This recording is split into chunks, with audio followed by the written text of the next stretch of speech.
எல்லா புகழும் ஏக இறைவன் அல்லாஹ் ஒருவனுக்கே உரித்தாக்கி அவனுடைய சாந்தியும் சமாதானமும் நபிகள் நாயகம் ஸல்லல்லாஹு அலைஹி வஸல்லம் அவர்கள் மீதும் அன்னலாரின் குடும்பத்தார்கள் மீதும் அவர்களது வாழ்க்கை நெறியை பின்பற்றி வாழ்ந்து மறைந்த அவர்களது தோழர்கள் மீதும் அவர்களை தொடர்ந்து வந்த நல்லவர்கள் நம்மவர்கள் அனைவர் மீதும் உண்டாவதாக என்று பிரார்த்தித்து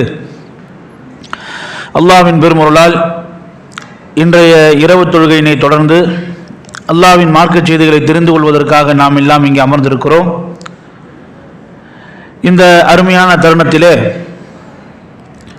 கடந்த 2 நாட்களாக அஸ்பாபுல் பரக்கா, பரக்கத்தை பெறுவதற்கான வழிகள் என்கின்ற அடிப்படையில் சில செய்திகளை நாம் பார்த்து வந்தோம். அந்த பரக்கத்தை பெறுவதற்கான காரணிகள் என்ற அடிப்படையில் முதல் காரணமாக அத்தக்வா, இறையச்சம் என்பதை முதல் நாளில் பார்த்தோம். நேற்றைய தினம் இஸ்திக்ஃபார் என்கிற ஒரு அமலை குறித்து பார்த்தோம். இன்றைய தினம் பரக்கத்தை நம்முடைய வாழ்வில் பெறுவதற்கான வழிகளில் 3வது வழியாக எது இருக்கிறது என்றால் அத்ஆ, பிரார்த்தனை என்பது இருக்கிறது. பிரார்த்தனை என்பது நாம் துவா செய்வது என்பது நம்முடைய வாழ்க்கையில நாம் பெற்றிருக்கக்கூடிய விஷயங்களில நமக்கு என்ன செய்யும் அப்படின்னா பரக்கத்தை அல்லாஹ் சுப்ஹானஹு வ தஆலா அதன் மூலமாக ஏற்படுத்துகிறான். நபிகள் நாயகம் ஸல்லல்லாஹு அலைஹி வஸல்லம் அவரிடத்துல எந்த உணவு கொடுக்கப்பட்டாலும் நபிகள் நாயகம் ஸல்லல்லாஹு அலைஹி என்ன செய்வாங்கன்னா அதுல பரக்கத்தை ஏற்படுத்த மட்டும் என்ன செய்வாங்க, அல்லாஹ்வோட துவா செய்வாங்க அப்படின்றத நம்ம கடந்த நாட்களில் பார்த்தோம். அப்போ இப்படியாக அல்லாஹ் சுப்ஹானஹு வ தஆலா நமக்கு வழங்கி இருக்கக்கூடிய விஷயங்களிலே அது அல்லாஹ் பரக்கத் செய்ய வேண்டும் என்று நாம் என்ன செய்யணும் அப்படின்னா அல்லாஹ்வோட துவா செய்யணும். ஏன்னா அந்த பொருள் அல்லது நாம் பெற்றிருக்கக்கூடிய அந்த விஷயத்துல பரக்கத் இருக்குமா இல்லையான்ற நமக்கு தெரியாது.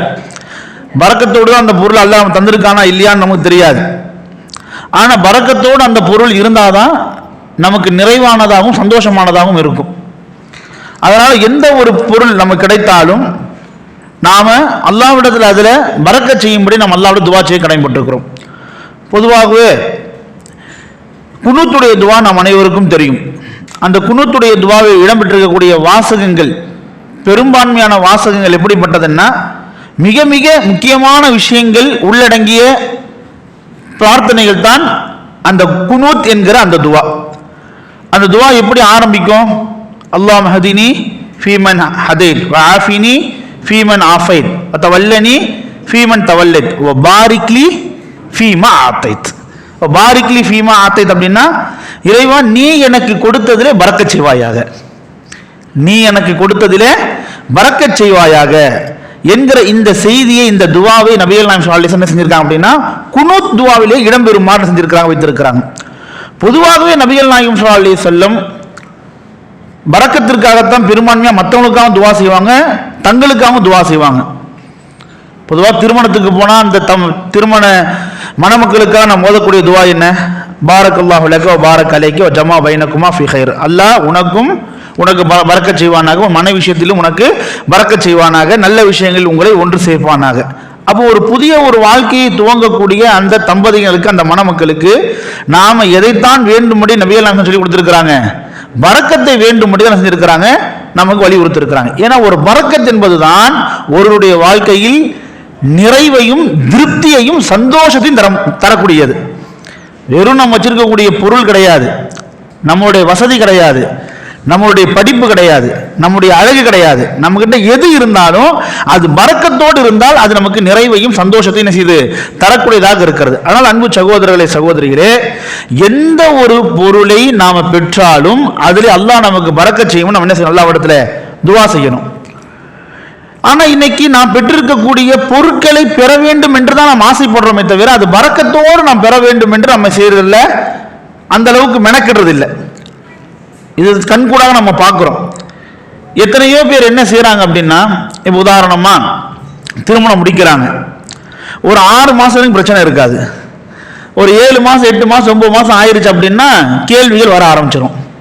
என்ன நல்ல செய்தி இருக்குதா, ஏதாவது சுப செய்தி இருக்குதா, எதுவும் தங்கி இருக்குதா அப்படின்ற மாதிரியான கேள்விகள் வந்துகிட்டே இருக்கும்.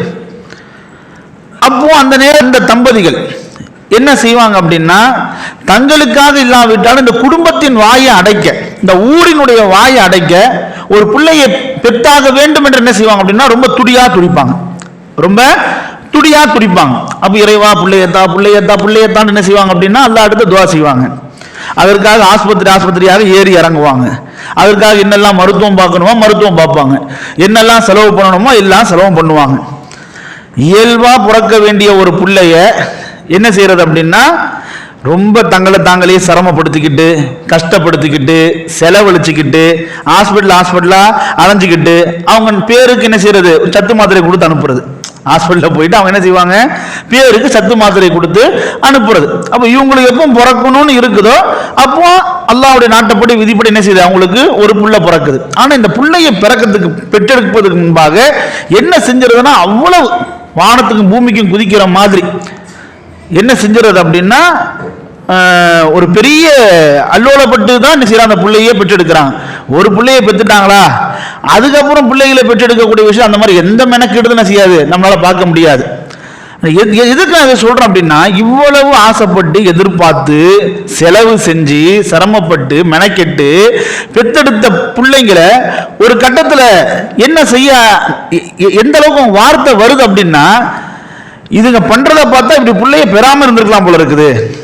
அந்த அந்த பிள்ளைங்க விஷயத்துல அவங்க ஏதாவது சிரமப்படுகிற பொழுது பிள்ளைய பெறத்துக்கு முன்னாடி ஹாஸ்பிட்டல் தான் மாதிரி இருக்கும், பிள்ளைய பெற்றதுக்கு பிறகு அப்படிதான் இருக்கும்.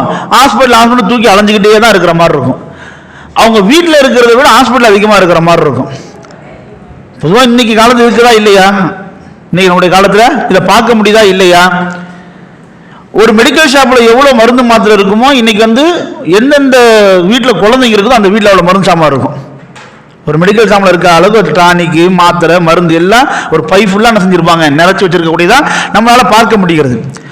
என்ன அப்படின்னா புள்ள வேணும் புள்ள வேணும் புள்ள வேணும்னு கேட்கிறாங்களே தவிர சாலியான புள்ளைய தாயிறைவா பரக்கத்தான புள்ளைய தாயிறைவா அப்படின்ட்டு நம்ம என்ன செஞ்சோம் அப்படின்னா நம்முடைய அவசரத்தினால் அப்படி கேட்க மறந்துடுறோம்.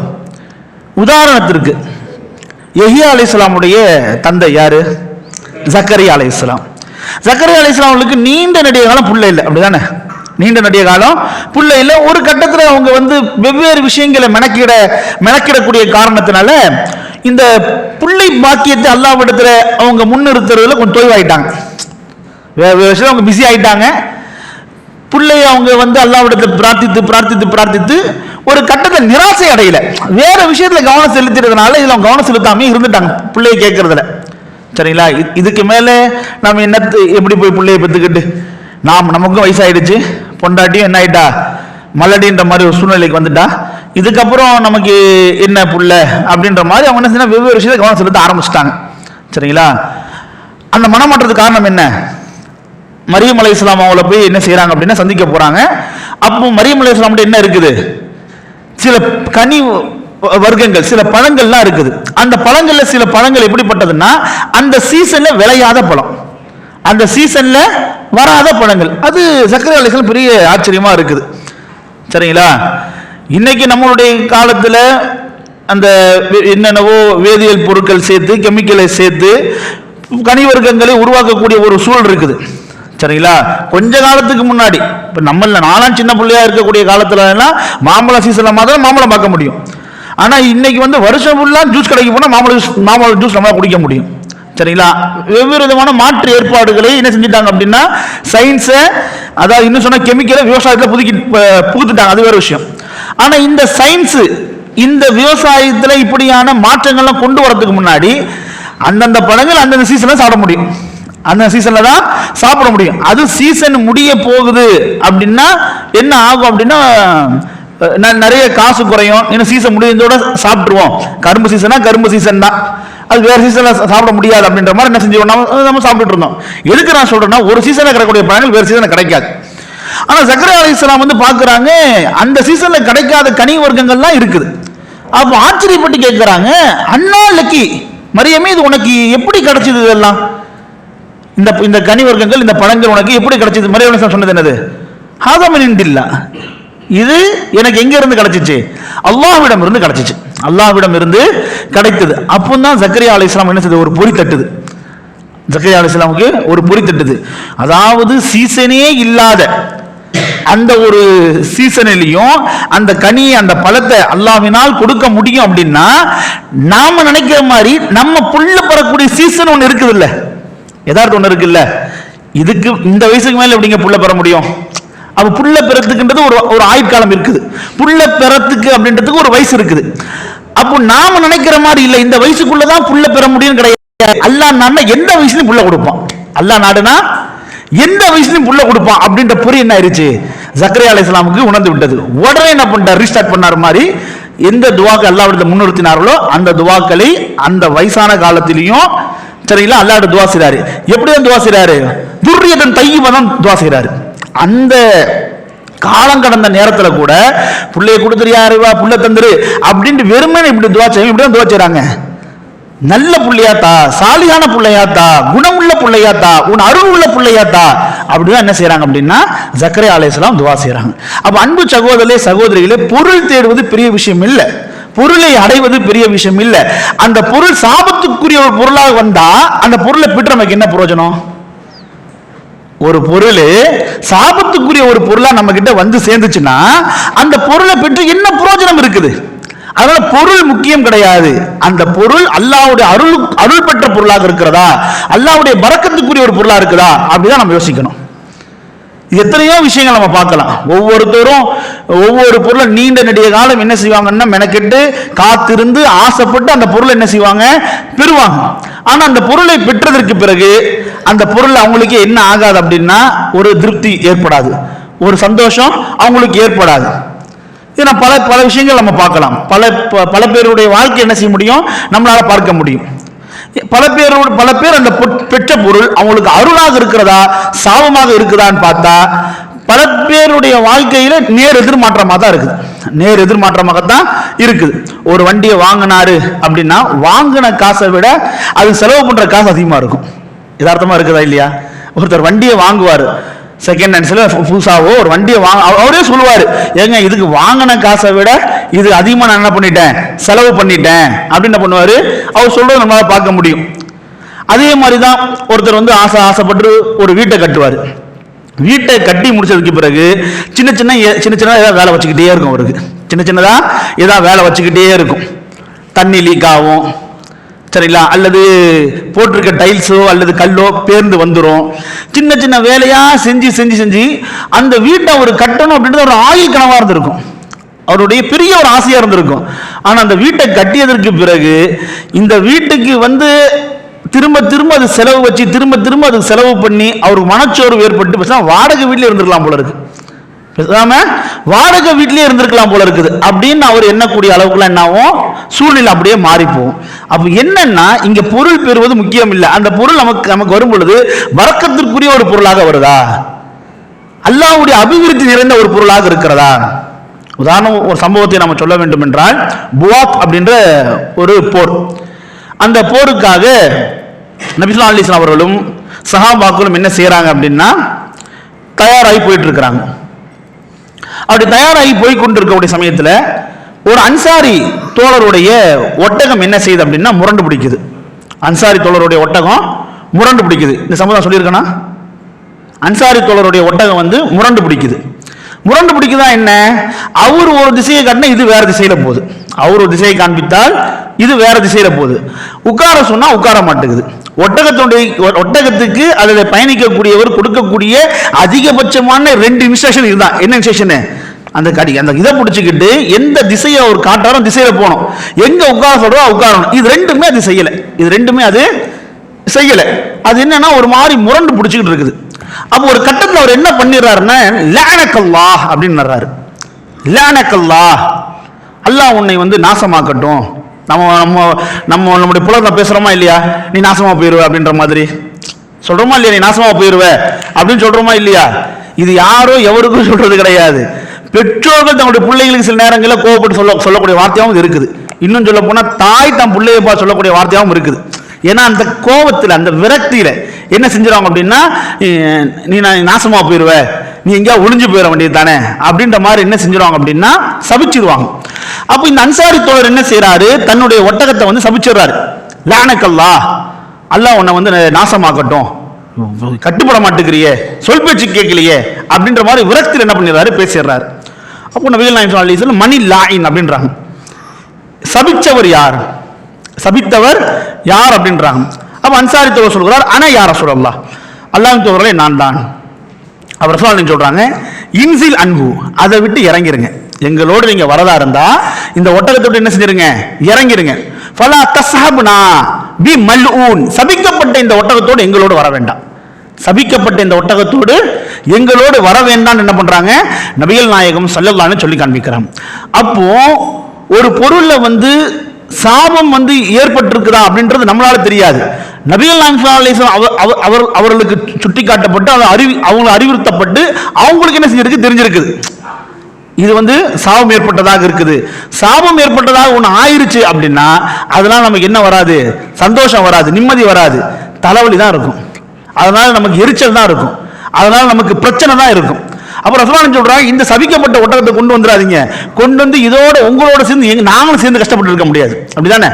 அதனால சபிக்கப்பட்ட ஒட்டகத்தை விட்டுட்டு நீங்க மாத்திரம் வரதா வாங்க, சபிக்கப்பட்ட இந்த ஒட்டகத்தோடு எங்களோடு வந்துடாதீங்க அப்படின்னு என்ன பண்றாங்க நபிகள் நாயகம் ஸல்லல்லாஹு அலைஹி சொல்றாங்க. அப்ப அந்த அடிப்படையில் அன்பு சகோதரர்களே, நமக்கு வழங்கப்பட்டிருக்கிற பொருள் பரக்கத்தான பொருளாக இருந்தாதான் நமக்கு அது சந்தோஷத்தையும் மன நிறைவையும் திருப்தியும் தரக்கூடியதாக இருக்கும். அது சாபத்தை பெற்றதாக இருக்கும் என்றால் அது நம்ம கஷ்டத்தையும் மன சோர்வையையும் நிம்மதியற்ற நிலைமையை தான் தரும். அதனால் அல்லாஹ் சுப்ஹானஹு வ தஆலாவோட பொருளை கேட்க வேண்டியது தான். அந்த பொருளை கேட்கிற பொழுதே இறைவா உன்னுடைய அருள் பெற்ற பொருளாக எனக்கு அது தான் என்கிற அடிப்படையில் தான் அல்லாஹ்விடம் துஆ செய்யணும். அல்லது நம்ம கிட்ட ஒரு பொருள் வந்ததுக்கு பிறகு, நமக்கு ஒரு பொருள் கிடைச்சதுக்கு பிறகு நாம் என்ன செய்யணும், அல்லாஹ்விடத்துல அந்த பொருளில் நாம் பெற்றதில் அல்லாஹ் அருள் செய்யும்படி என்ன செய்யணும், அல்லாஹ்விடம் துஆ செய்யணும். அப்போ நான் பெற்ற அந்த பொருளில் அல்லாஹ்வுடைய அருளை அல்லாஹ்வுடைய பரக்கத்தை கொண்டு வரக்கூடியதாக எது இருக்குது அப்படின்னா இந்த துஆ என்பது இருக்கிறது. இந்த துஆ என்பது இருக்கிறது. இதை நாம் புரிஞ்சுக்கணும் அப்படின்னா அனஸ் ரலியல்லாஹு அறிவிக்கிறாங்க, அபூ தல்ஹா ரலியல்லாஹு அன்ஹு, அதாவது அபூ தல்ஹா உம்மு சுலைம் இவங்க தம்பதியினர்கள். இந்த அபூ தல்ஹா வந்து என்ன செஞ்சிருக்கிறாரு அப்படின்னா பயணமாக வெளியூருக்கு போயிட்டாரு. இவர் வெளியூருக்கு போயிட்டு ஊருக்கு திரும்பக்கூடிய இந்த இடைப்பட்ட நாட்கள்ல இவருடைய மகன் என்ன செஞ்சிடறாரு, சின்ன புள்ள இறந்துடுறாங்க. சரிங்களா? அப்போ இந்த பிள்ளையுடைய தாயார், அதாவது யாரு, அபூ தல்ஹாவுடைய மனைவி இருக்காங்க உம்மு சுலைம், அவங்க வந்து தன்னுடைய குடும்பத்தாளர்லாம் பேசுறாங்க, இது மாதிரி என் கணவர் வந்து இன்னைக்கு திரும்புறதா இருக்கிறாரு, அவருடைய கணக்குப்படி சொல்லி போனது அடிப்படையில் இன்னைக்கு என்ன செய்வாரு, அவர் திரும்பிடுவாரு. திரும்பி வரக்கூடிய அவரிடத்துல புள்ள இறந்து போன செய்தியை நான் என்ன பண்ணிக்கிறேன் சொல்லிக்கிறேன், நீங்க யாரும் என்ன பண்ண வேணா சொல்ல வேண்டாம், நீங்க யாரும் சொல்ல வேண்டாம், இன்னும் என்ன நீங்க அதை மறைச்சிருங்க, நீங்க யாரும் நீங்க என்ன பண்ணுங்க அதை மறைச்சிருங்க அப்படின்னு தன்னுடைய குடும்பத்தாரிடத்துல எல்லாம் என்ன பண்ணிட்டாங்க, உம்மு சுலைம் சொல்லிட்டாங்க. அபூ தல்ஹா வீட்டுக்கு வராரு. வந்த உடனேயே உம்மு சுலைம் ரலியல்லாஹு அன்ஹா அவங்க வந்து என்ன செய்யறாங்க அப்படின்னா அவருக்கு வேண்டிய இரவு உணவை எல்லாம் என்ன செய்யறாங்க, தயார் செய்யறாங்க. அவருக்கு வேண்டிய இரவு உணவை எல்லாம் தயார் செய்யறாங்க. அவரும் சாப்பிட்றாரு, திருப்திகரமா என்ன பண்றாரு, சாப்பிட்றாரு. அதுக்கப்புறமா வழக்கத்திற்கு கூடுதலாக இதற்கு முன்னதாக தன்னுடைய கணவருக்காக தன்னை அலங்கரித்துக் கொள்வதை காட்டிலும் கூடுதலாக என்ன பண்றாங்க, தங்களை இப்போ அவங்க அலங்கரித்துக் கொள்றாங்க. அப்போ அலங்கரிக்கப்பட்ட தன் மனைவியோடு அபூ தல்ஹா என்ன செய்யறாங்க, பயணம் போயிட்டு வந்தவர் தானே, தன் மனைவியோடு அந்த இரவு என்ன செஞ்சிடறாங்க, சேர்ந்துடுறாங்க. தன் மனைவியோடு அந்த இரவு இணைந்து விடுகிறார்கள். அப்போ இதற்கு பிறகு தன் கணவன் திருப்திகரமாக சாப்பிட்டதற்கு பிறகு தன் கணவன் தன் இடத்துல இன்பம் அனுபவித்ததற்கு பிறகு உம்மு சுலைம் ரலியல்லாஹு அன்ஹா அபூ தல்ஹா ரலியல்லாஹு அன்ஹு சொல்றாங்க, தன் கணவனிடத்தில் சொல்றாங்க, அபூ தல்ஹா அவர்களே, நம்ம இடத்துல ஒருவர் வந்து என்ன செய்யறாரு, ஒரு பொருளை கொடுத்து வைக்கிறாரு, அந்த பொருளை வந்து அவர் மீண்டும் கேட்டால், அந்த பொருளை மீண்டும் அவர் கேட்டால் அதை நாம் தடுத்துக் கொள்வதற்கு நமக்கு ஏதாவது அதிகாரம் இருக்குதா, நாம் அதை தடுக்க முடியுமா, அல்லது அதை அவர் திரும்பி கேட்கிறது என்பது அவரிடத்துல பிழையாகுமா, தவறாகுமா அப்படின்னு கேட்கிறாங்க. ஒன்னு அபூ தல்ஹா சொல்றாங்க, அது எப்படி தவறாகும், அது எப்படி பிழையாகும், கொடுத்த பொருளை தாராளமாக அவர் என்ன செய்யலாம், கேட்கலாம், அப்படி கேட்கக்கூடிய பட்சம் நாம் என்ன செய்யணும், கொடுத்தும் ஆகணும் அப்படின்ற மாதிரி அபூ தல்ஹா சொல்றாரு.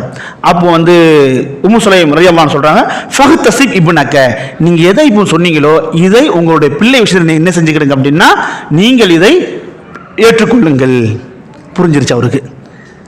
நீங்க இப்ப எதை சொன்னீங்களோ இதை உங்களுடைய பிள்ளை விஷயத்தில் என்ன செஞ்சுக்கிறீங்க, நீங்கள் ஏற்றுக்கொள்ளுங்கள் அப்படின்னு சொன்ன உடனே அபூ தல்ஹா அவர்களுக்கு பிள்ளை என்னாச்சு ஏதாச்சு அப்படி என்ன செய்யறாருன்னா அபூ தல்ஹா கொந்தளிக்கிறாரு. புள்ள மௌத்தா போன செய்தி வருது, கடுமையான கோபம் வருது, கல்லிபன் வருது, கடுமையான கோபம் வருது. ஒரு புள்ள மௌத்தா போயிருக்கிறான், அதை நீ என்கிட்ட சொல்லாம அதை நீ மறைக்காம நீ இவ்வளவு சர்வசாதாரணமா உணவு எனக்கு சமைச்சு கொடுத்துட்டு இரவுல என்னோடு சேர்ந்த வரைக்கும் என்ன செஞ்சிருக்கிற, நீ அந்த செய்தியை வந்து எனக்கு இந்த இடத்துல மறைச்சிட்ட அப்படி என்ன செய்யறாரு அபூ தல்ஹா ரொம்ப கோவப்படுறாரு. நேரா நபி ஸல்லல்லாஹு அலைஹி வஸல்லம் போறாங்க. நேரா நபி ஸல்லல்லாஹு அலைஹி வஸல்லம் போறாங்க. போயிட்டு நடந்தது எல்லாம் சொல்றாங்க. நபி ஸல்லல்லாஹு அலைஹி வஸல்லம் இப்படிப்பட்ட தூதர், இவருக்கு என்ன சம்பவம் நடந்திருக்குதோ இதை போன்று பல முறை சொல்வார்கள் நடந்திருக்குது. இதை போன்று நபிகள் நாயகனுடைய பிள்ளைங்க ஆண் பிள்ளைங்க பிறப்பாங்க, குறிப்பிட்ட காலத்தில் மௌத்தா போயிடுவாங்க. ஆண் பிள்ளைங்க பிறப்பாங்க, குறிப்பிட்ட காலத்தில் மௌத்தா போவாங்க. பிள்ளைங்க பிறந்து மௌத்தா போறது நபி ஸல்லல்லாஹு அலைஹி வஸல்லம் அவர்களுக்கு ஒரு விதமான மனவேதனை கொடுத்தா அதை வச்சு கேலி கிண்டல் பண்ணக்கூடிய ஒரு கூட்டமும் இருந்துச்சு. முகம்மது சந்ததியற்றவர்,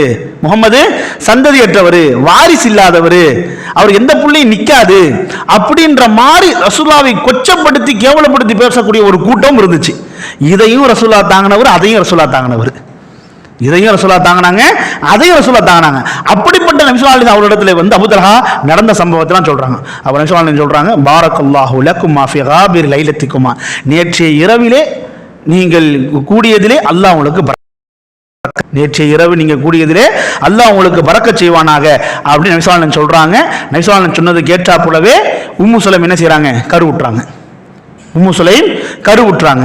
அப்போ ஒரு புள்ள அல்லாஹ்வுடைய அதாவது இறந்திருக்குது, அவங்க இழந்திருக்கிறாங்க. அதை வந்து அவங்க ஏற்றுக்கொண்ட நிலைமையை நாம் பார்க்கும்போது நமக்கு ரொம்ப ஆச்சரியமா இருக்கும். அதாவது ரொம்ப பக்குவமும் ரொம்ப நிதானமும் ரொம்ப பொறுமையாகவும் இருக்கக்கூடிய ஒரு பெண்மணியாக அவங்க இருந்திருக்காங்கன்னு நம்மளால புரிய முடியுது. ஏன்னா அவ்வளவு நிதானம் என்பது, அவ்வளவு பொறுமை என்பது குறிப்பா பெண்களிடத்தை பார்க்க முடியாது. ஆண்கள் கூட கொஞ்சம் சுதாரிச்சிருவான், ஆண்கள் கூட கொஞ்சம் பொறுமையா இருந்துருவான். பிள்ளைக்கு ஒண்ணு அப்படின்னா ரொம்ப வந்து படபடுத்து போயிடுறது, ரொம்ப துடிச்சிடுறது, வார்த்தைகளை விட்டுறது, கோவப்படுறது அப்படின்னு பார்த்தா பெண்களாகத்தான் இருக்கிறாங்க. ஆனா சஹாபிய பெண்மணிகளை நாம் பார்க்கிற பொழுது மார்க்கத்தை அவங்க படித்ததனுடைய வெளிப்பாடினால் எவ்வளவு பெரிய ஒரு சோதனை அவங்களுக்கு ஏற்பட்டு இருக்குது, அது எவ்வளவு என்ன செஞ்சிருக்காங்க, பொறுமையா கையாண்டு இருக்கிறாங்க. தன்னுடைய கணவனுக்கும் என்ன செஞ்சிருக்கிறாங்க, புரிய வச்சிருக்கிறாங்க. நம்மளுடைய நிலைமை அப்படியா இருக்குதான்னு பார்க்கணும். அப்படியா இருக்குதான்னு பார்க்கணும். இன்னைக்கு வந்து வீட்டில் ஒரு பிரச்சனை அப்படின்னா ஒன்னே ரெண்டாக்கக்கூடிய ஒரு சூழல் தான் இருக்குது. சரிங்களா? வீட்டில் பிள்ளைங்க விளையாடி இருந்திருக்குங்க, ஏதாவது அவங்களுக்குள்ள விளையாடுறதோட ஏதாவது பிள்ளைக்கு அடிபட்டிருக்கும். உடனே அதை வந்து நம்ம என்ன நடந்துச்சு ஏது நடந்துச்சு அப்படின்னு தெரியாமே, உங்க அக்கா பிள்ளைங்க நம்ம பிள்ளை இது மாதிரி அடிச்சிருச்சுங்க, உங்க அண்ணன் பிள்ளைங்க வந்து விளையாடுச்சிங்க, எப்போ பார்த்தாலும் உங்க அண்ணன் பிள்ளைங்களோட விளையாடினா உங்க அக்கா பிள்ளைங்களோட விளையாடுறான், ஏதாவது காயத்தோடு தான் வீட்டுக்கு வரான், ஏதாவது ரத்தத்தோடு தான் வீட்டுக்கு வரான் அப்படின்னு சொல்லிட்டு சின்ன பிள்ளைங்க சண்டையை குடும்ப சண்டையா உருவாக்கக்கூடிய ஒரு சூழலை பார்க்க முடியுது. சின்ன பிள்ளைங்க சண்டையை எந்த அளவுக்கு ஆயிருது, ஒரு குடும்ப சண்டையை ஆக்கக்கூடிய ஒரு சூழல் தான் நம்மளால பார்க்க முடிகிறது. ஆனா சஹாபிய பெண்மணிகள் மத்தியில அந்த மார்க்க அறிவு இருந்த காரணத்தினால், இறையச்சம் இருந்த காரணத்தினால் எவ்வளவு நிதானமா அந்த சோதனை கையாண்டு இருக்கிறான்னு செய்யறது நம்மளால புரிய முடிகிறது. அப்போ நபிகள் நாயகம் என்ன செஞ்சாங்க, அவங்களுக்கு பரக்கத்துக்காக துவா செஞ்சாங்க. அப்போ ஒன்றை அவங்க இழந்திருந்த போதிலும் அல்லாஹ் சுப்ஹானஹு வ தஆலா செஞ்சாங்க, அதற்கு பதிலாக பகரமாக அல்லாஹ் சுப்ஹானஹு அவங்களுக்கு என்ன, அடுத்த ஒரு குழந்தையை அவங்க கருவுறக்கூடிய ஒரு சூழ்நிலைக்கு அல்லாஹ் சுப்ஹானஹு வ தஆலா ஆக்கி வைத்தான். அப்போ இதற்கு நபிகள் நாயகம் செஞ்சது என்னது, அவங்க செஞ்ச துவா தான். அதனால் அன்பு சகோதரர்களே, எது நமக்கு கிடைக்கப்பட்டாலும் நாம் என்ன செய்யணும் அப்படின்னா அதில் அல்லாஹ் நம்ம பரக்கத் செய்யணும்னு என்ன செய்யணும், அல்லாஹ்விடத்துல துவா செய்யணும். சரிங்களா? பெருநாளுக்கு வந்து ஒரு தந்தையானவர் கஷ்டப்பட்டு ஒரு உழைச்சி அவருடைய சம்பாத்தியத்தில் தன்னுடைய பிள்ளைங்களுக்கு என்ன செய்வார், தன்னை விட மேலான சிறந்த ஒரு ஆடையை தான் செய்வார், வாங்கி கொடுப்பாரு. ஆனால் வீட்டில் இருக்கக்கூடிய மனைவிமார்கள் அதை எப்படி பார்க்குறாங்க, வீட்டில் மனைவிமார்கள் எப்படி பார்க்குறாங்க, இதுதான் உங்களுக்கு கிடச்சிச்சா, இது பெருநாளுக்கு போகிற துணி மாதிரியா இருக்குது, என் அண்ணன் பிள்ளையோ என் அக்கா பிள்ளையெல்லாம் கோட் சூட்டு போட்டு நிற்கும், இவன் சட்டையும் பேண்ட்டையும் போட்டு நிற்கிறோமா அப்படின்ற மாதிரி அட கனவை தனக்கு அவன் ட்ரெஸ் எடுத்துருக்க மாட்டான். தனக்கு இருக்கிறதுலே நல்ல துணி தான் இருக்குதா எடுத்துன்னு பார்ப்பான், அல்ல இருக்கிறதுலே கம்மியான ஒரு சட்டையை ஒரு பேண்ட்டையோ அல்லது ஒரு கைலியோ ஒரு சட்டையை போட்டு அவன் இருப்பான். தான் பிள்ளைங்களுக்கு தன்னால் முடிந்த அளவுக்கு சிறந்ததை வாங்கி கொடுக்கணும் தான் வாங்கி கொடுப்பான். ஆனால் அதை எந்த அளவுக்கு உதாசீனப்படுத்த முடியுமோ, எந்த அளவுக்கு வந்து அதை மட்டம் தட்ட முடியுமோ, ஒரே வாரத்தில் என்ன செஞ்சிடறாங்க அப்படின்னா அதை மட்டம் தட்டக்கூடிய சூழ்நிலை பார்க்க முடிகிறது. அதுவே அந்த பிள்ளைகளுக்கு அந்த தந்தை வாங்கி கொடுத்த அந்த ட்ரெஸ்ஸில் அவங்க துவா செய்வாங்கன்னா, அல்ல நம்ம பறக்க செய்யட்டும், அந்த பிள்ளைக்கு அந்த ட்ரெஸ்ஸை போட்டு விட்டு, அந்த ட்ரெஸ் உனக்கு அழகா இருக்கு, அல்லாஹ் உன்னையும் அழகாக்கட்டும், இந்த ட்ரெஸ்ஸில் அல்லாஹ் உனக்கு பறக்க செய்யட்டும், நம்ம கொடுத்து அல்லாஹ் பறக்க செய்யட்டும் அப்படின்னு நம்ம துவா செஞ்சோம் அப்படின்னா அந்த துவாவின் வெளிப்பாடு இன்ஷா நம்முடைய வாழ்க்கையில் இருக்குமா இருக்காதா யோசிச்சு பாருங்க. அதனால அல்லாஹ் நமக்கு எந்த ஒரு வசதி கொடுத்தாலும் இன்ஷா அல்லாஹ் நம்ம என்ன செய்யணும் அப்படின்னா, முதல்ல நம்ம எப்படி பக்குவப்படுத்திக்கணும், அதை அலட்சியப்படுத்தக்கூடாது, அதை உதாசீனப்படுத்தக்கூடாது. அதை நம்ம அல்லாஹ் நமக்கு என்ன செய்யணும் அப்படின்னா பறக்க செய்யும்படி அல்லாஹ் இடத்துல நாம துவா செய்யக்கூடியவர்களாக நாம் இருக்க வேண்டும். சரிங்களா? எந்த ஒன்றையும் நாம துவா செய்வதனால் அது நமக்கு என்ன ஆகும் அப்படின்னா பரக்கத்துக்குரியதாக, சந்தோஷத்தை தரக்கூடியதாக இருக்கும். நாம மாத்தி வார்த்தையை பயன்படுத்திட்டோம், அது வேற விதமான ரெஃப்ளெக்ஷனை காட்டிடும், அது வேற விதமான ரெஃப்ளெக்ஷனை காட்டிடும். சரிங்களா? உதாரணத்துக்கு சொல்ல வேண்டும் என்றால், நபிகள் நாயகம் ஸல்லல்லாஹு அலைஹி வஸல்லம் உடைய காலத்தில் அவங்க வந்து தன்னோட, அதாவது தங்களுடைய தோழர்களில் ஒரு தோழர் வந்து உடம்பு சரியில்லாமல் என்ன செய்யறார் இருக்கிறார், உடம்பு சரியில்லாமல் இருக்கிறார். அப்போ அந்த தோழரை சந்திப்பதற்காக நபி ஸல்லல்லாஹு அலைஹி வஸல்லம் வந்து என்ன செய்யறாங்கன்னா தன்னுடைய பிற தோழர்களையும் அழைத்துக் கொண்டு என்ன செய்யறாங்க, அந்த தோழரை சந்திப்பதற்காக போறாங்க. இந்த சம்பவம் நீங்க கேள்விப்பட்டிருக்கலாம். போனவர் எப்படி இருக்கிறார் பார்க்கும்போது, உடம்பு சரியில்லாத தோழரை ரசூலுல்லாஹ்வும் மற்ற தோழரும் சந்திக்க வீட்டுக்கு போறாங்க. போனா அவர் எப்படி இருக்கிறாருன்னா, அதாவது சார மிஸ்ல் ஃபரஹ் அப்படின்றாங்க, அதாவது ஒரு பறவை குஞ்சி போன்றவர் இருந்தார், ஒரு பறவையின் குஞ்சியை போன்றவர் இருந்தார். ஒரு பறவை குஞ்சு என்பதை நாம் பார்த்தோம் அப்படின்னா ஒண்ணுமே இருக்காது. பறவை குஞ்சை நம்ம பார்த்தோம் அப்படின்னா ஒரு எலும்புக்குள்ள தோலை போத்துன மாதிரி தான் செய்யும் இருக்கும். அது வளர வளரதான் தோல் திக்னஸ் ஆகும், அதுக்கு மேலே சிறகு வரும், இறகு வருமே தவிர பிறந்த அந்த குஞ்சு பொரிச்ச அந்த சமயத்தில், முட்டையிலிருந்து குஞ்சு பொரிச்ச அந்த சமயத்தில் போய் நம்ம பார்த்தோம் அப்படின்னா ஒரு அழகு ஒன்று நீட்டிக்கிட்டு இருக்கும், ரெண்டு கண்ணும் முட்டையா இருக்கும், வெறும் உடம்புல தோல் தான் இருக்கும், அப்படிதான் அந்த குஞ்சு இருக்கும். அப்போ போய் பார்த்தா அந்த சஹாபி அந்த பறவை குஞ்சு மாதிரி தான் இருக்கிறார், பறவை குஞ்சு மாதிரி தான் இருக்கிறார். அப்புறம் ரசூலுல்லாஹி ஸல்லல்லாஹு அலைஹி வஸல்லம் கேட்குறாங்க, உங்க அந்த அந்த கோலத்தை பார்த்துட்டு கேட்குறாங்க, ரசூலுல்லாஹி ஸல்லல்லாஹு அலைஹி வஸல்லம் கேட்குறாங்க, அல் அல் அல் தஅவத் அல்லாஹ் பிஷை ஹல் குன்த தஅவத் அல்லாஹ் பிஷை, நீங்க அல்லாஹ் கிட்ட எதையாவது துவா செஞ்சீங்களா, அல்லாஹ் இடத்துல நீங்க எதையாவது துவா செஞ்சீங்களா அப்படின்னு கேட்குறாங்க. அப்போ அந்த சஹாபி என்ன சொல்றாரு, நாம் யா ரசூலல்லாஹ், ஆமாம் அல்லாஹ்வின் தூதர் அவர்களே, நான் அல்லாஹ்வோட துவா செஞ்சேன். என்ன துவா செஞ்சேன், அதாவது யா அல்லாஹ் இன் குன்த முஆக்கிபி ஃபில் ஆஹிரா ஃபஅஜ்ஜில்ஹு லீ ஃபித் துன்யா, இறைவா நீ என்னை மறுமையில தண்டிப்பதாக இருந்தால் என்ன செஞ்சிரு, மறுமையில தண்டிக்காம துன்யாவிலே தண்டிச்சிரு, மறுமையில தண்டிப்பதாக இருந்தால் மறுமையில தண்டிக்காம துன்யாவிலே என்ன தண்டிச்சிருன்னு என்ன பண்ணேன், நான் துவா செய்தேன் என்று அவர் சொன்ன நேரத்தில் அவர் ரசூலுல்லாஹ் சொல்றாங்க, சுப்ஹானல்லாஹ் லா ததீகுஹு லா தஸ்ததீஉஹு, இதற்கு நீங்க ஒருபோதும் சக்தி பெற மாட்டீங்க. அல்லாஹ் தண்டிப்பதாக இருந்தால் நீங்கள் என்ன செய்ய மாட்டீங்க, ஒருபோதும் என்ன செய்ய மாட்டீங்க, அதுக்கு நீங்க சக்தி பெற மாட்டீங்க. அஃபலா குன்த அல்லாஹும்ம ரப்பனா ஆத்தினா ஃபித் துன்யா ஹஸனா வ ஃபில் ஆখিরাতি ஹஸனா வ கினா அஸாபன்னார், நீங்க இதற்கு பதிலாக இறைவா எனக்கு இம்மையில் நல்லதை கொடு, மறுமையில் நல்லதை கொடு, நரக வேதனை விட்டு என்னை காப்பாற்று, இப்படி நீங்கள் துவா செய்திருக்கலாமே என்று என்ன பண்றாங்க, நபிகள் நாயகம் ஸல்லல்லாஹு அலைஹி வஸல்லம் சொல்லி கொடுக்குறாங்க. அப்போ அன்பு சகோதரர்களே சகோதரிகளே, எந்த விஷயத்தில் நம்ம என்ன செய்யணும், அல்லாஹ்விடத்துல அழகான முறையில் துவா செய்யணும். அது அல்லாஹ் நமக்கு பரக்கத் செய்ய வேண்டி, அல்லாஹ் நமக்கு அதை வந்து அருள் செய்ய வேண்டி நம்ம என்ன செய்யணும், துவா செய்யணும். அப்போ எந்த ஒரு பொருளையும் நம்ம துவா செய்யவில்லை என்றால் சரிங்களா, அந்த பொருள் நமக்கு பரக்கத்துக்குரியதாக இருக்குமா என்பது சந்தேகம்தான். இறுதியாக ஒரே ஒரு செய்தியை நாம் பார்ப்பதாக இருந்தால், சூரத்துல் கஹ்ஃப் 18ஆம் அத்தியாயம். இந்த 18ஆம் அத்தியாயத்தில் அல்லாஹ் சுப்ஹானஹு வ தஆலா இரண்டு நண்பர்களுடைய செய்தியை சொல்லுவான், இரண்டு நண்பர்களுடைய செய்தியை சொல்லுவான். ஒரு நண்பர் எப்படிப்பட்டவர் என்றால் வசதி வாய்ந்தவர், தோட்டங்கள் இருக்கக்கூடியவர். இன்னொருவர் அவர் அளவுக்கு வசதி இல்லாதவர். இந்த வசதி மிக்கவர் தன்னுடைய தோட்டத்துக்குள்ள போறாரு. அந்த தோட்டம் வந்து ரொம்ப செழிப்பா இருக்குது, கனி வர்க்கங்கள் எல்லாம் அவ்வளவு காட்சி தொங்குது. சரிங்களா? இதை பார்த்து அவர் என்ன செய்யறாரு, பெருமை கொள்கிறார். இதை பார்த்து அவர் என்ன செய்யறாரு, பெருமை கொள்கிறார். தன்னுடைய நண்பர் அவரை பார்த்து அவர் என்ன செய்யறாரு, ஏளனமா என்ன செய்யறாரு பார்க்கிறார். அப்போ வந்து இந்த நண்பர் அவர் வந்து இவரை பார்த்து சொல்லுகிறார், வலவுலாய் தகல்த ஜன்னத்தக்க குல்த மாஷா அல்லா லா குவத்த இல்லா பில்லா, அதாவது நீ உன்னுடைய தோட்டத்துக்குள்ள நுழையும் பொழுது அந்த தோட்டத்தையும் கனி வர்க்கத்தையும் பார்த்துட்டு என்ன பண்ண, நீ பெருமை கொண்ட, நீ பெருமை கொண்ட, இது உனக்கு எப்போதும் நிலைக்கும் அப்படின்னு என்ன செஞ்ச, நீ நினைச்ச. ஆனா நீ என்ன தெரியுமா செஞ்சிருக்கணும், இந்த தோட்டத்துக்குள்ள நீ போயிருக்கும் பொழுது மாஷா அல்லா லா குவத்த இல்லா பில்லான்னு சொல்லியிருக்கணும். இந்த தோட்டத்துக்குள்ள நுழையும் என்ன சொல்லியிருக்கணும், மாஷா அல்லாஹ் லா குவத்த இல்லா பில்லா அப்படி நீ சொல்லியிருக்கணும். நீ இப்படி சொல்லாம உன்னை நீ பெருமையா பார்த்த காரணத்தினால், உன்னுடைய தோட்டமும் கனி வர்க்கமும் உன் கண்ணை மறைத்து விட்ட காரணத்தினால், இது உனக்கு எப்போதும் நிலையாக இருக்கும்னு நினைச்ச காரணத்தினால், ஒருவேளை என்ன ஆகலாம் அப்படின்னா அல்லாஹ் சுப்ஹானஹு வ தஆலா உன்னுடைய தோட்டத்தை அழிக்க நேரிடும். உன்னுடைய தோட்டத்தை எல்லாம் அடிக்க நேரிடும். ஒன்று மேலே இருந்து மழை கொட்டி அது என்ன செஞ்சிடலாம், உன்னுடைய தோட்டம் மூழ்கி அழிந்து விடலாம். அல்லது கீழே அல்லாஹ் சுப்ஹானஹு தண்ணீரை வற்றச் செய்து உன்னுடைய தோட்டம் என்ன செஞ்சிடலாம், காஞ்சி போற மாதிரி ஆயிரலாம் அப்படின்னு அந்த நண்பர் சொன்னார். அப்ப அல்லாஹ் சுப்ஹானஹு சொல்லி காண்பிக்கிறான், அவருடைய நண்பர் சொன்னதற்கு ஏற்றாற் போலவே என்னாச்சு, அவருடைய தோட்டத்தை நாம் அழித்து விட்டோம். அவர் சொன்னதுக்காக அழிக்கல, இவருடைய நடத்தையினால் இவர் என்ன பண்ணாரு, தன்னுடைய தோட்டத்தையும் கனி வர்க்கத்தையும் அவர் பார்க்கிற பொழுது அவர் மெய் மறந்துட்டாரு, கர்வம் கொண்டாரு, பெருமை கொண்டாரு.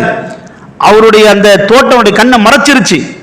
அல்லாஹ் அவர் நினைக்கல, அல்லாஹ் அவர் புகழல, இதெல்லாம் அல்லாஹ் தான் நமக்கு கொடுத்தான் அப்படின்ட்டு அவர் அல்லாஹ்வுக்கு நன்றி செலுத்தல, அல்லாஹ்வுக்கு நன்றி கட்டணாக இருந்தார். என்ன ஆயிருச்சு, ஒரே இரவுல எல்லாம் அழிஞ்சு போயிருச்சு. ஒரே இரவுல எல்லாம் அழிஞ்சு போயிருச்சு. அதனால் அன்பு சகோதரர்களே சகோதரிகளே, இன்னைக்கு எத்தனையோ பேருக்கு என்னென்னவோ பொருள் கிடைக்குது, ஆனால் அது அவங்களுக்கு நிலைக்குதா அப்படின்னு பார்த்தா நிலைக்கிறது மாதிரி நமக்கு தெரியல. அல்லது அவங்களுக்கு அதில் திருப்தி இருக்குதா, சந்தோஷம் இருக்குதா என்று பார்த்தால் அந்த சந்தோஷமும் திருப்தியும் இருப்பது மாதிரி நமக்கு தெரியல. உதாரணத்துக்கு நம்ம சொல்ல வேண்டும் என்றால், எத்தனையோ மஹல்லாக்கள், எத்தனையோ ஊர்கள் இல்லை, இன்னைக்கு முஸ்லீம் குடும்பங்கள் தங்களிடத்துல காசு இருக்குது, தங்கள்கிட்ட பணம் இருக்குது, தங்கள்கிட்ட வசதி இருக்குது அப்படின்ட்டு எந்த மார்க்கத்தினுடைய சட்டங்களையும் பேணாம, சரிங்களா, தாண்டோண்டித்தனமா என்ன செய்யறாங்க அப்படின்னா திருமணங்களை எல்லாம், அதாவது காஃபிர்களுக்கு போட்டி போட்டு நடத்தக்கூடிய சூழல்லாம் இருக்குது. காஃபிர்களுக்கு போட்டி போட்டு அப்படின்னா அதாவது தம்பதிகள் என்ன செய்வாங்க அப்படின்னா மேலே நிற்க வைப்பாங்க, அந்த கேமராக்காரன் என்ன செய்வான் வந்து வீடியோ எடுப்பான், அந்த பெண்ணை அழைச்சிட்டு வரும்பொழுது பாடல் பாட்டி அழைச்சிட்டு வருவாங்களே அந்த மாதிரி பாடல் பாடி அழைச்சிட்டு வர்றது, இதெல்லாம் இன்னைக்கு சில இஸ்லாமிய பணக்காரர்கள் நடத்தக்கூடிய திருமணங்களை பார்க்க முடியுதா இல்லையா? அல்லாஹ்வை அஞ்சி கொண்டவர்களை தவிர சில பேருடைய வாழ்க்கையில் என்ன இருக்குது அப்படின்னா பல அனாச்சாரம் நம்மளால் பார்க்க முடிகிறது. காசு இருக்குது, பணம் இருக்குது அப்படின்ற ஒரு திமிரில், அப்படின்ற ஒரு மெதப்பில் என்ன செய்கிறாங்க அப்படின்னா ஊரே ஆச்சரியப்படுற மாதிரி ஜாமுன்னு நம்முடைய திருமணத்தை நடத்தி காட்டணும் அப்படின்றதுக்காக எந்த ஹலாலையும் பேன்றதில்லை, எந்த வரம்புகளையும் பேன்றதில்லை, சரிங்களா. ஒரு நாள் வந்து அவங்களுடைய மார்க்கத்துக்கே அவங்க லீவ் விட்டது மாதிரி என்ன செஞ்சிடறாங்க அப்படின்னா எல்லா விதமான கூத்துக்களையும் என்ன செஞ்சிடறாங்க, அரங்கேற்றிடுறாங்க. ஆனால் அந்த தம்பதிகள் எத்தனை காலம் சேர்ந்து வாழ்கிறாங்க, எத்தனை காலம் சந்தோஷமாக வாழ்ந்துடுறாங்க அப்படின்னு பார்க்குற பொழுது விரல் விட்டு எண்ணக்கூடிய அளவுக்கு தான் இருக்குது. விரல் விட்டு எண்ணக்கூடிய அளவுக்கு தான் இருக்குது. என் மோளை நான் அவ்வளவு செலவு பண்ணி கல்யாணம் பண்ணி வச்சேன், ஆனால் சேர்ந்து வாழலை. மாப்பிள்ளையை வந்து என்னவோ நினச்சி கல்யாணம் பண்ணி வச்சோம், ஆனால் அவன் அவ்வளோ பெரிய அயோக்கியன், அவ்வளோ பெரிய கேடு கட்டவனாக இருக்கிறான் அப்படின்ட்டு பின்னாடி வந்து என்ன செய்கிறாங்க அப்படின்னா கண் கலங்கி கொண்டு, கண்ணை கசக்கி கொண்டு நிற்கக்கூடியவெல்லாம் நம்மளால் பார்க்க முடிகிறது. காசு இருக்குது, பணம் இருக்குது என்று என்ன செஞ்சிடக்கூடாது, நம்ம ஆட்டம் போட்டுறக்கூடாது. அந்த காசு பணம் ஒருவேளை நமக்கு என்ன செஞ்சிடலாம், நமக்கு எதிராக இருந்துடலாம், நமக்கு அது சாபத்தை ஏற்படுத்தக்கூடியதாக என்ன செஞ்சிடலாம், இருந்துடலாம். அதனால நாம பெற்றிருக்கக்கூடிய பொருள்ல நமக்கு பரக்கத்து வேண்டும், அல்லது பரக்கத்தாக நமக்கு ஒரு பொருள் வேண்டும் அப்படின்னா அல்லாஹ்விடத்தில் துஆ செய்கிற பொழுது எந்த ஒன்றையும் அல்லாஹ்விடத்தில் நாம் கேட்கிற பொழுது, இறைவா உன்னுடைய அருள் உள்ளதாக, அருள் ஏற்பட்டதாக அந்த பொருளை எனக்கு தா அப்படின்னு கேட்கணும். நமக்கு கிடைத்த பொருளையும் அல்லாஹ்விடத்தில் என்ன செய்யணும், இறைவா அதிலே உன்னுடைய பரக்கத்தை நீ கொடு அப்படின்ற மாதிரி என்ன செய்யணும், அல்லாஹ்விடத்தில் துஆ செய்யணும். ஆக இப்படியாக ஒவ்வொரு பொருளுக்காகவும் அல்லாஹ்விடத்தில் பரக்கத்திற்காக துஆ செய்ய வேண்டும் என்பதை தான் என்ன செய்யறாங்க, அல்லாஹ்விடத்தில் நம்ம கற்றுத்தராங்க. ஆக அந்த அடிப்படையில் வெறும் பொருட்களை பெறுவது எந்த விதத்திலும் நமக்கு சந்தோஷத்தை தராது, எந்த விதத்தில் நமக்கு அது ஒரு திருப்தியை தராது.